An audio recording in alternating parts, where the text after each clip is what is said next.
সপ্তম শ্রেণী 2024 সালের দ্বিতীয় পর্যায়ক্রমিক মূল্যায়নে কোন প্রশ্নপত্র গুরুত্বপূর্ণ রয়েছে দেখে নাও।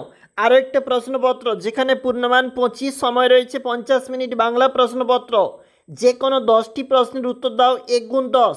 চিতাবাঘ ঘন্টায় কত মাইল পর্যন্ত দৌড়াতে পারে? 70 মাইল। মুড়ো ওরা, ব্যর্থ মনস্কা, মোরা কারা?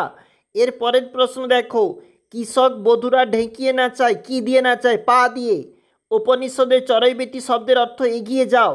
এটিপির পুরো নাম এডিনোসিন ট্রাইফসফেট। মেঘচর কাকে বলা হয়েছে? পুরন্দর চৌধুরীকে বলা হয়েছে। নোট বই কী ধরনের লেখাতে ভরা? কিলবিল লেখাতে ভরা। স্মৃতিচিহ্ন কবিতাটি কোন কাব্যগ্রন্থের অন্তর্গত? কিষান পাড়া নীরব কেন? তালের সারি কোথায় রয়েছে? জোড়াদিঘির পাড়ে। কবি কোন নদীর উপর দিয়ে বোটে ভেসে চলেছেন? আত্রাই নদীর উপর দিয়ে। এর পরের যে প্রশ্নপত্র বলা রয়েছে দেখো, যে কোনো 5টি প্রশ্নের উত্তর দাও। প্রশ্নের মার্ক কিন্তু অবশ্যই 2 নাম্বার করে এক্ষেত্রে রয়েছে।